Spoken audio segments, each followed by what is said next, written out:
الجاهلية والإسلام وأنجى الله فيه موسى الكليم وأغرق فرعون اللئيم فتبارك الله ملك الأعلام بندرابي جولبه caggal yettude Allah e julde ene laaɗo sallallahu alayhi wa sallam yettirde Allah kadi e naatgol nde ɗo hitande hesere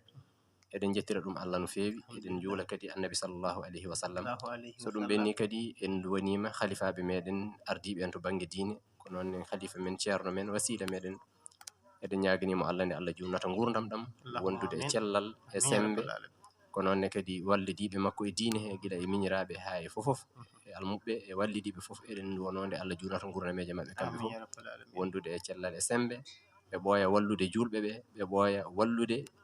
tijaniyankoɓe ɓe ɓooya wallude islamiyankoɓe foof ɗum noon so ɗum ɓenni mawɗo Amadou Samba Lo en calmini dendagal golloɓe e Daka FM guila e gardiɗo o hono mawɗo Alaji Abou Ndiaye directeur général to wawi tawede oɗo saaha fo eɗen calminamo eɗen juuromo ko noonne kadi directeur programme Mouhamadoul Bachirou Bane e dendagal wallidiɓe mabɓe haralleɓe heɗanɓe en to machine ngaji to ko nande Ahmadou Ly en kamɓe foof eɗen calminaɓe ko noonne kadi Sira Diallo Pinal Diangowo wondude e musidɗo meɗen Ousmane Sow kankone o addi ballal makko e émission o wallidde en gam machallah yewtere nde mbawi jokkodirde nde ɗo yewtere nde wonno ko émission ko tarduɗo seeɗa ɗum noon en ñagui bandiraɓe yafuya ɗum noon mawɗo Amadou Samba Lo noon tigui jarama ceerama Tidiani Ba bandiraɓe nani kono kadi ya paami tigui rigui oɗo saha to karalagal to ko Abdoul Aziz Niane hayso ala yettode kam machallah kawnen karalagal ngal woɗɗanimo métere makko hono Ousmane Camara machallah en jetti dendagal bandiraɓe kala enen jaadima no Amadou Tidiani Ba wini sikala hande kadi men gar so Allahu lamɗo jaaɓi fodde e feccere yewtere men ko fati alhaali haran so Allahu lamɗo jaaɓi hande ko on sifa e ndin mbadi gaddanten bandiraɓe julɓe e yewtere men e jamma hande o ceerno Tidiani Ba machallah mbiɗa ni en tardi fodde minutaji capantati saabu ko heure ɗiɗi jokkano ɗen gam yadude e bandiraɓe ɗum noon ceerno Tidiani en nata bundi yewtere nde sawtomaji koto foɗade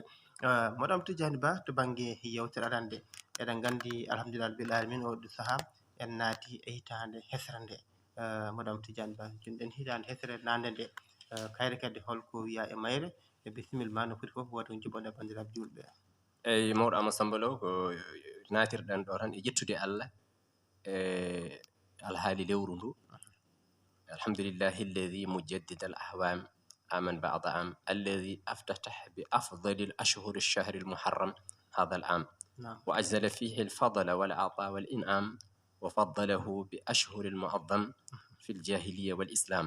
وأنجى الله فيه موسى الكليم وأغرق فرعون اللئيم فتبارك الله ملك الأعلام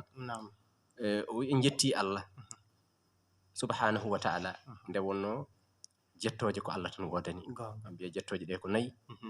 hamdun qadimun lil qadim hamdun qadimun lil hadith hamdun hadithun lil qadim hamdun hadithun lil hadith machallah Allah subhanahu wa ta'ala yetti hore mum tagore nde yetti Allah Allah yetti tagore nde yettodiri machallah alhamdulillah rabbil alamin alhamdulillahi alladhi khalaqa as-samawati wal arda Allah wi jettoje godani on tagɗo asma'uje leydi kanko yetti hore makko machallah tigi caggal ɗum kadi so tawi a moƴƴanama Allah moƴƴanima walla tagore moƴƴanima sabu mbiya wonde hayso neɗɗo waɗanima moƴƴere mbiyata ko eɗen en jetti Allah en jetti kadi sababu o wadde jetta Allah e moƴƴere nde keɓɗa nde wadde tagore nde yetti Allah Allah yetti hoore mum Allah kadi yetti tagore nde so maccuɗo Allah rewi Allah no Allah yiɗiri ni o yetta maccuɗo o ɗo yettannoɓe mo ɗeɗo jettuno e yettudemo ɗo wonne kañum hayso yettaki toon o yetta ɗum caggal ɗum so tawi en mbaɗodiri moƴƴere jettodiren nder koɗe meɗen eyyi ɗum woni ɗeɗo woni jettoje ɗe Allah yettirte kanje fof noon ɗe godani ko Allah subhanahu wa ta'ala o wi ko mujaddidil ahwami aman ba'da am Allah mo ganduɗa ina hesɗintina kitale hitande caggal hitande wonno enen ko ndeɗo woni hitande men alhamdulillah rabbil alamin o wi ko alladi aftataha bi afdalil ashhuri shahri al muharram o uditiri ko ɓuri moƴƴude e lebbi lewru muharram ay nduɗo lewru kayru woni lewru arwaniɗo e nder hitande nde manam ndu woni janvier meɗen ndu woni janvier meɗen machallah nduɗo lewru ko ndu wiyete shahrullah alhamdulillah rabbil andi lebbi ɗi ko ɗi tati ina woodi lewru Allah ina woodi lewru nelaɗo sallallahu alaihi wasallam ina woodi lewru ummatu annabi sallallahu alaihi wasallam nduɗo muharram natirdu hitani ɗum Allah wi ko ɗum woni lewru mum machallah lewru nelaɗo sallallahu alaihi wasallam woni lewru mawlid lewru meɗen woni ramadan korka ɗum noon o wi ɓurnuɗo e nder lebbi ɗi o uditiri hitande nde wonande lewru hormanteru ko ndeɗo hitande wa ajzala fihi lfadala wa ada wal in'am o hebbini hen ɓural e dokke e nemaji wa faddalahu bi ashhuri lmu'azzami fi ljahiliya wal islam o ɓurni kadi e sappo teddinaɗi to banggue jahiliya e islam ɗiɗo sappo muharram eɗi teddinano eɗi mawninano gilaɗo e zamanu jahiliya sa nani zamanu jahiliya noon koye zamanu fatara taw diine ala diine ɓenni diine suwa arde walla annabi ɓenni annabi suwa neleede nden hakkude ɗon eɓe teddinanno nduɗo lewru sappo muɗum no wayno yimɓe moussa en no wayno yimɓe isa en yahudiyankoɓe ene mawninanno balɗe sappo ɗeɗon o wi ko hen wa anjallahu fihi moussa alkalim koye ɗeɗo balɗe sappo teddinaɗe e nduɗo lewru woni ko dandano kaldiɗo allah woni annabi moussa o akadaka firauna layim ko hen kadi yoolano kuɗaɗo woni firauna ɗuɗo lewru koye balɗe sappo arwaniji ɗe wonno fa tabarakallahu lmalikul allam senare woodani laamɗo gando o senare woodani allah laamɗo gando o caggal ɗum holko wi en o wi ko ya ayyuhannas e onon yimɓe kada dakala mbiɗa ko holɗum honko haala e natirɗe hitande nde keɗo ɗen o wi ko kada dakala aleykum hadal am naati e mon nde ɗo hitande fatalaqahu jaɓɓore ɗe nde bitarhibi e wiide bisimilla marhaban jaɓɓore ɗen hitande nde wiide nde bisimilla jaɓɓore ɗen nde kadi wiide nde marhaban ko ɗum woni kode sohli kono kadi wonko yamira kadi yo golle ɗum ɗonne kadi fofof teskoɗen ɗum e nder lewru ndu so tawi lewru ndu darima o wiya jaɓɓoro ndu bitarhiɓe wal qabuli wiide ndu bisimilla e jabde wa ikram e teddinde wa addamu fihi hurmati rabbikum o wi mawnine e mayru hurmaji joom moɗon wattanibu fihi kulla fi'li l haram yo en goɗɗito e mayru dendagal golle karmuɗe wa habbibu fihi ila nabiyikum alayhi afdalu salatu wassalam o wi yo en jiɗ e mayru faade annabi men yo won e makko ko ɓuri moƴƴude e jurum e kisal wattabi'uhu yo en ndew kadi fima sharha lakum ko sarhani en ko lawɗinani en min al imani wal islam kanko annabi sallallah alih w sallam en e ndewiri mo fodde ko lawɗinani en ko banggue limanagal to banggue l'islam wal ahkam e to ko ñawoje wa alamu gande anna amalakum wonde golleji mon onon julɓe tu oradu alayhi ina harane e annabi sallallahu alaihi wasallam ala ma marra duhuri wal ahwani gulagol zamuniyeji e kitale kala ko golluɗen e golleji en gandu ina arnane annabi sallallahu alaihi wasallam golleji men ina kolle annabi sallallahu alaihi wasallam fi kulli yawmin khamisin wa sunayn kala ñalawma min al ayyami kala ñalawma alhamisa walla ñalawma altine golleji men ɗi golleten ɗi ina arnane ne la sallallahu alaihi wasallam so tawi golleji ɗi ko pewɗi o yettana en Allah so tawi golleji wonno ɗi mbayi o yafnano en Allah ɗum noon fa ya fadihata man kana amaluhu qabihan wa ya khajalata man kana lahu ala almasiyati iqdami o wi fa ya fadihata ya gacce ɓayde ko noon golleji men ina arnane annabi sallllahu alayhi wa sallam so ɗi goni moƴƴi o yettana en Allah so tawi ɗi godino ɗi mbayi o yafnano en Allah joni noon fa ya fadihata ya gacce man kana amaluhu qabihan on mo golle mum woni golle bonde koni daw gacce on mo golle mum woni golle bonɗe are arnane en laaɗo sallllahu alayhi wa sallam wa ya hajalatan man kana lahu ya kersa on mo laatani ɗum alal masiyati iddamin gardoriɗo e gofol kanko ardin gofol ko ɗum woni ko arnana to annabi sallllahu alayhi wa sallam daw gacce ko noonne kadi o wi fa bi ayi wajhin talqa llah hol fof yeeso mo kawririta e Allah ya qaadi hablal mawaddati ya an taƴƴo ɓoggol gilli wasila hablal hisami jokkuɗo ɓoggol weeñre hol fof yeeso mo jogoɗɗa hawroyde joome fattaqullah kule Allah wa akthiru kebbine min ɗa'atihi e ɗoftade Allah fi awwali hadihi shahr to arwande nduɗo lewru yuhsinu ilaykum fil khitami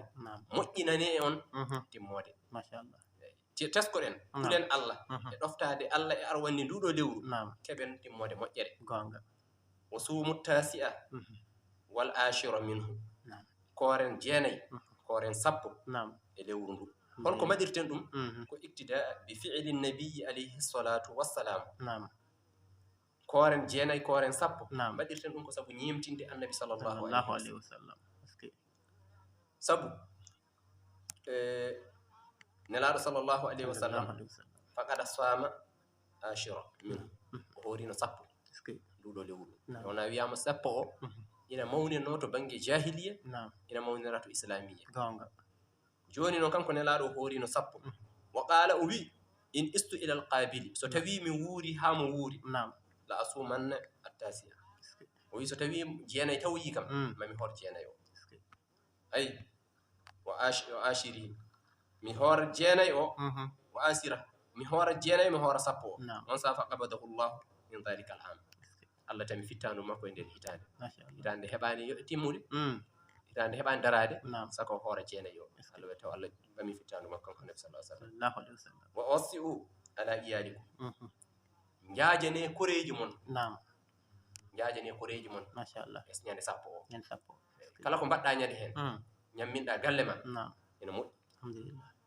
e ashiri e sappo o fa innahu yawmun mu'azzamun bayna al anami sabu ñalawma o ko mawninaɗo hakkude binde غونغا sabu won julɗeli ene jogui diineji ko ɓen tan ngaadori نعم kono oɗo sappo aduna o fof ina hawri الحمد لله hono makko e moƴƴirala sabu annabaɓe ɓe pop نعم wiyoɓe ko oɗo annabi gabbima ko oɗo annabi gabbima ko oɗo annabi gabbima kala annabi نعم ina jogui e ñalawma hen histoire الله اكبر اسكي ɗum noon o wi اسكي wa akhriju fihi zakata amwalikum namdoɗa kadi ko holko foti waɗede hen نعم koye mayri kadi koye natirɗe hitande نعم askakeji jawɗele meɗen poti askeji ما ɗum شاء woni الله o wi wa akhriju jaltine fihi hitande he zakata amwalikum kala e meɗen joguiɗo jawdi ko askini نعم to kange mum to haalis mum نعم to jawdi jahori mum timmi so tawi tan timmi hitande nde jomum ko jogui ko ina timmini asakal نعم yonti askude ينتي اسكت o amma noon ko remete ɗum kam ko nde soñade كده سنياني ɗum ko nde soñade tan اسكي ɗum waɗi o wi jaltine asakeji jawɗele mon qabla an tandamu hayto la yanfa nadam غونغا saha hade mon nimsoyde نعم taw nimsa nafata نفتا اسكي so neɗɗo yi ha daroyima yawma la yanfa malum wala banuna ñalawma allah wiyata jawdi nafata ɓiɗɗo nafata والله so tawi en daroyima on ñalawma so tawi kam jawdi hankadi nafata نفتا اي ددي walal malamu ñiŋore nafata ñande hen faqad qila inna allaha taala awha ila daoud alayhi salam ya daoud almalu mali walfuqarau iyali wal aghniyau wukalai fa in bakhila wukalai ala iyali نعم adabtuhum wa bali wala ubali اسكي fafhamu hadha alkalam نعم o wi kanko inna allaha taala allah subhanahu wa taala o wi awha ila daoud o wi allah wahyima daoud نعم annabi dawuda نعم allah wahyimo wi ya dawuda he dawuda almalu mali jawdi ndi ko min jeeyi نعم غونغا ko neɗɗo liggoto wiya mi dañi ko wona ka hurna mbaɗɗa neɗɗo hokkeɗa haqqille celluɗa والله so gotel manki a won ko talata wona jawdi والله غونغا sa nani tan mi dañi mi ko an hoore ma dañ غونغا sa dañi cellal a dañi gurdam juɗɗam نعم tala wiide ndaara jawdi والله mo sellani hayso ko temedere milliard o jogui o jogora ko hen haaju o jogor haaju o cellal ngal والله so neɗɗo ari wimo joni mi rokkuma cellalam mi rokka ham halis ma o wiyata ko bisimilla اسكي sabu o wiyata ko ñawɗo hoolaki allah اوكي o ɗamin ɗo ɗo joni hankkadi ko mayde te so mayi jawdi hankkadi ديسا ndi hutoriyama caggal makko غونغا ɗum waɗi allah wi dawuda jawdi ndi ko jawdi am alfuqara wiyali wasɓe ɓe kadi ko koreji am كوريجا jawdi ndi ko min jeeyi wasɓe ɓe ko koreji am غيسان wal agniya wukalai alɗuɓe ɓe ɓen koɓe wakkilaɓam mana komi kettinɗoɓe hen نعم غونغا joni wasɓe ɓe ko koreji am Naam. jawdi ndi ko min jeeyi jeynaɓe jawdi ndi ɓe ko min rewni jawdi ndi e juuɗe maɓɓe mbimi yoɓe dokkanam wasɓam ɓe koreji am ɗi غونغا غونغا joni fo in bakhila wukalai ala iyali so tawi wakkilaɓam ɓe ɓe bakkilmi so tawi yoɓe dokku wasɓe ɓe so tawi ɓe ɗawi ala iyali koreji am ɗi adabtuhum wa bali mi mennaɓe halkare wala Okay. o balide mi wondetake الله halkare اكبر artata اسكي ɗum waɗi jiya hewɓe daña jawdi jiya tan jawdi mo tan taya bona الله اكبر taw anda jawdi no boniri ديسا wonko allah winoma ya wat caloɗa waɗi سلدا ود ɗum waɗi askal meeɗa ustude jawdi askal ɓeyde jawdi بيتا جودة ديسا والله fafhamu hada alkalam o wiyente pam kaɗo haala wa asalullah almaghfirata asalullah almaghfirata ñagoɗe allah kafrangal fa innahu yaghfiru dhunuba al idam allah ina hafra bakkat mawɗo wattaqullaha kule Allah haqqa taqwahu no jojjiri hakulirede نعم tadkhulul janna مم. bisalam قام naten aljanna wondude kisal اسكي الحديث داو مرضاكم بالصدقات نعم dawu mardakum bisadaqati nelaɗo sallallahu alaihi wasallam o wi cafriren ñawɓe men walla ñabbuji men cafriren ɗumen sadaka صدق الحمد لله رب العالمين wa hassinu amwalakum Mhm. bizakati قام mbaɗe sange woni tata نعم mbaɗire ɗumen jawɗele mum bizakati askal اسكي jawɗele men ɗe so jiɗiɗe ndeno Mhm. jitten askal تنا askal ngal renata jawdi ndi اسكي wastaqbilul bala'a biddu'a'i wa tadarru نعم jaɓɓoroɗen kuccintinen bala uji garoji ɗi biddu'a'i wa tadarru نعم addu'a o silahul mu'min ya sallallahu alaihi wasallam wi du'a woni jogitari julɗo قام ɗum noon o wi loroji نعم e musibbaji yo en paloro ɗumen dow wuji دوود palorɗen ɗumen dow wuji اسكي ما شاء الله hono noonne kadi o ruwiya an abi hurayrata radiyallahu anhu annahu qala نعم abi hurayrata habri wonde nelaɗo sallallahu alaihi wasallam qala o wi man atahu llahu malan نعم kala mo Allah addani jawdi falam yuaddi zakatahu o tottani asakal jawdi ndi o addanama jawdi o tottani asakal jawdi ndi ayi مثل له يوم القيامة شجاع الأقرع ما راودي اسكي يوم القيامة وآمننت مم. وآمننت غولا اسكي شجاع الأقرع مبرو غولا وني مبدي نعم يأخذ بله زمتيه يعني بصدقيه نعم mbarodi ndi woni boddi ndi ndi jaggata ko gable makko ɗe اسكي narnarɗe makko gable ɗe ndi jaggata yaquɗo ndi wiyamo ana maluka jawdi ndi watte boddi ndi darne yeeso makko jawdi ndi wona wiide ko min nde wonno ngata gable makko ɗe wona wiide ko min nde wonno jawdi ma ndi joginɗa aduna o ana kanzuka min wonno ngalu mangu جسا summa tala on sa o jangi kanko annabi sallallahu alaihi wasallam wala tahsibanna alladhina yabkhaluna bima atahum llahu min fadlihi o jangi oɗo aya اسكي ama sambolo نعم so tawi Allah yiɗi en nde ɗo moƴƴere ما شاء الله Allah yiɗima dañal aɗa daña nayi جسا nayi ɗi dañata ɗi koɗi jibinta ko نعم ko yaltata e majji ko wona an watta ɗum الله koɗi ñamata ko koɓe jarata ko wona e hoore ma guittata الله ko Allah tagui ɗi hokkiɗi haqqillaji no ɗi ñamirta no ɗi jarita والله e no ɗi gondirta haɗi cowo هذه جبدة ɗi jibina والله koɗi jibinta ko ɗi mbiya ko an jeeyi اسكي aha ko an jeeyi Allah elti ɗi no jogori ko woni e ma ko ɗum woni e majji اسكي ko dogata e ma ko ɗum dogata e majji اسكي fittanu nani e ma ruhu nani e ma ƴiƴam e tew nani e ma ɗum woni e majji غونغا kono ƴeew Allah jeyni ɗi wi ko an jeeyi جسا غونغا ka tagodi ɗum ko tagodi jeyneɗa tagodi hono ma جنجة تقول ولا ما Allah kadi elti ɗi woni ɗi dartotako ma ɗi jabotako te ɗi ɓurma doole غونغا أي sa yiɗi yeewede jeeya sa yiɗi warde ñama sa yiɗi ɓirde ɓira والله ala fof ko a dagnanade hen لله so Allah wima ittu asakal mbiya wonde a wawa اسكي ɗum waɗi oɗo ko wiya ya ayyuha nnasu he onon yimɓe نعم inna shahrakum hadha azimu qadruhu غونغا lewru mon nduɗo ina mawni fodde mayru نعم jalilu fakhruhu ina mawni wasu mayru addamahu lmaliku l a'damu نعم mawni ni wasu mayru مم. mawni ni ndu laamɗo mawɗo o نعم haysu khalaqa fihi l arsha wal kursiyu مهم. lewru ndu ndu mawniri نعم sababu nde Allah subhanahu wa ta'ala tagi e mayru مهم. arshi نعم e kursiyu غونغا wallawhal wal qalam نعم lawhil mahfuz e kuɗol ngol fofof Allah tagi ɗum e koye ndiɗo lewru اسكي kadi koye ɗeɗo balɗe sappo الله أكبر arwoniɗi اسكي wastashhada fihi lhusayn مم. ko e mayru kadi saholdini جسا saholdini مهم. alhusaini جسا mo ganduɗa ko tanirawo nelaɗo sallallahu الله alaihi عليه وسلم ibnu ali ibnu abi talibin mo ganduɗa hoore ma ko ɓi seyyidina aliyu نعم ko ɓi fatimata binta اسكي ko tanum nelaɗo sallallahu alaihi الله wasallam عليه ko ɓiɗɗo nelaɗo ko tanum nelaɗo اسكي sabu to banggue aliyu مهم. ko ɓiɗɗo nelaɗo نعم sabu bamum ali e bamum nelaɗo jiiti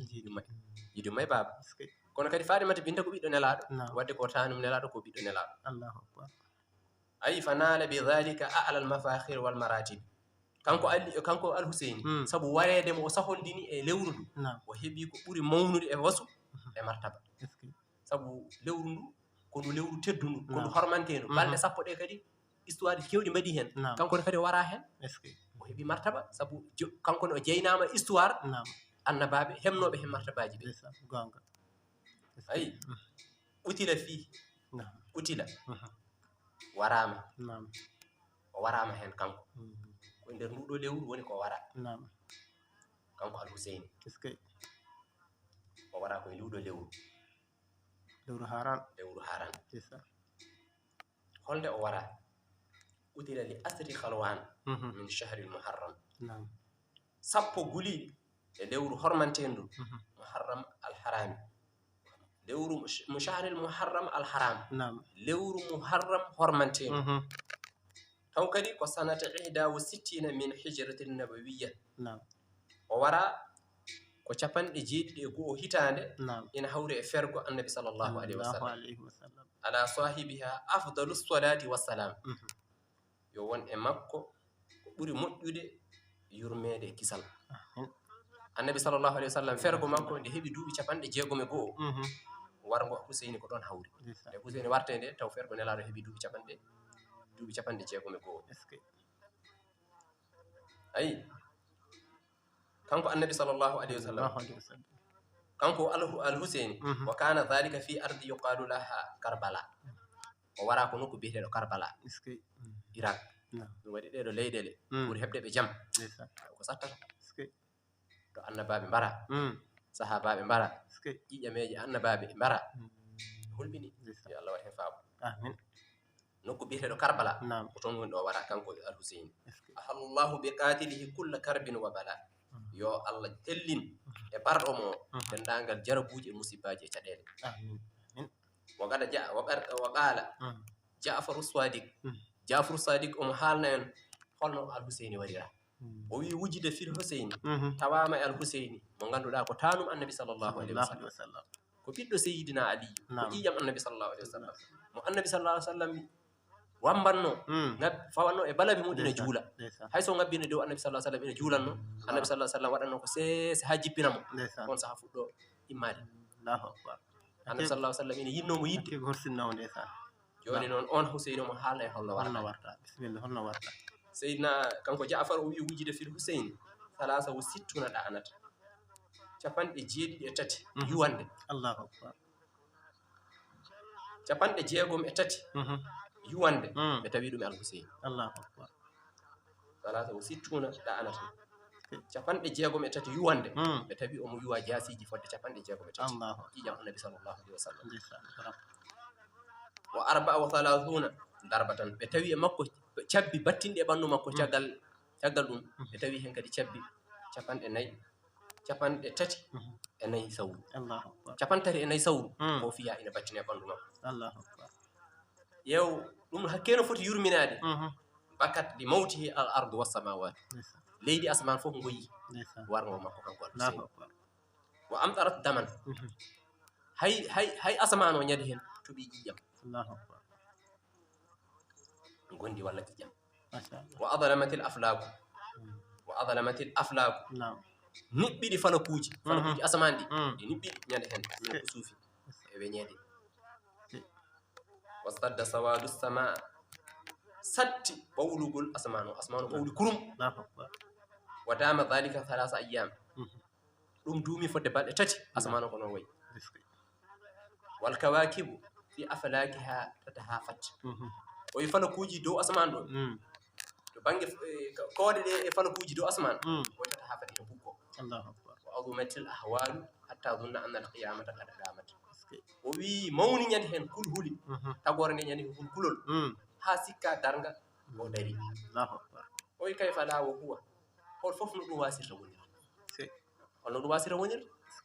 ƴiƴam annabi sallallahu alaihi wasallam wabnu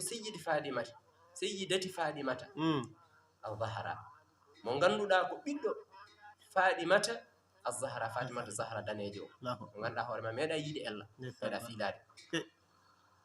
wa sibdu sayyidil khalaiqi dunyan wa ukhran mo ganduɗa ko ɓosaru annabi sallallahu alaihi wasallam to aduna e lakara wa kana alayhi salatu wassalam min hubbihi bil Hussein ina jeeya e gilliɗe annabi sallallahu alaihi wasallam yinno Hussein ayi yuqabbalu shafatayhi annabi sallallahu alaihi wasallam ina ɓuutorno toni makko sabu yidde mo wa yahmiluhu kathiran ala katifayhi annabi sallallahu alaihi wasallam hewno rondade mo e dow balabi muɗum fa kayfa law ra'ahu mulqan ala janibayhi ɗum noon o namdi en o wi hol fof so tawi annabi yiino ɗum nam omo werla bange ndeysan omo haɓa e fittandu Allahu akbar shadidul adish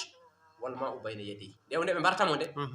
omo ñaago ɓe dokkumo ndiyam omo wondi e ɗomka ɓe joƴƴi ndiyam yeeso makko o wawa heɓanade ɗam hankadi omo ɗuuka hokke kam ndiyam balle kam yara balle kam yara ɓe joƴƴi ndiyam ɗam yeeso makko eɓe lebtamo hade makko mayde o wi joni noon so annabi yiino omo wedda nam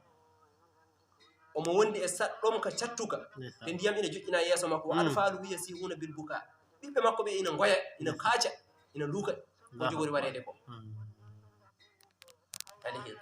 la saha alayhi salatu wassalam wa harra maghshiyan alayhi ma annabi kañumne fekkortono sababu nde yiide ɗum ɗo fata assafu rahimakumullah o wi cuuno ɗe allah yurmo on allah yurmo on ala hasa sibbi sayyidi shahidi cuuno ɗe e nduɗo ɓoosaru seyyidi mo ngannduɗaa ko kohoho sahondimɓe wata sallaw bima asabahu muññito ɗe ɗum ko heɓi amman salafa lakum amman salafa ɓen wuliɓe lakum wonande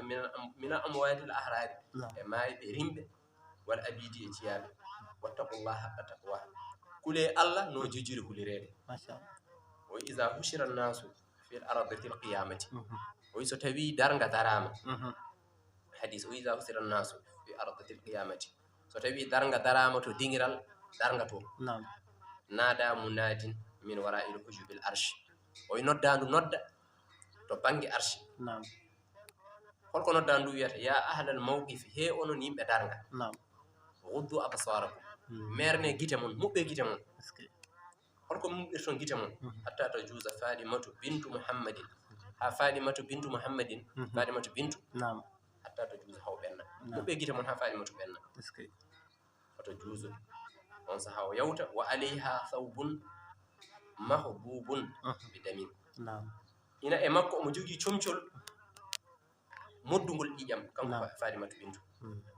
taw comcol ngol ɓe damil huseyni ko ƴiƴam al huseyni wattata allahu bi shaqil arsi taw omo jaggiti e dosgal arsi woto qulu omo wiya antal jabbarul adulu o wiya joomam ko an de woni jabbarul adulo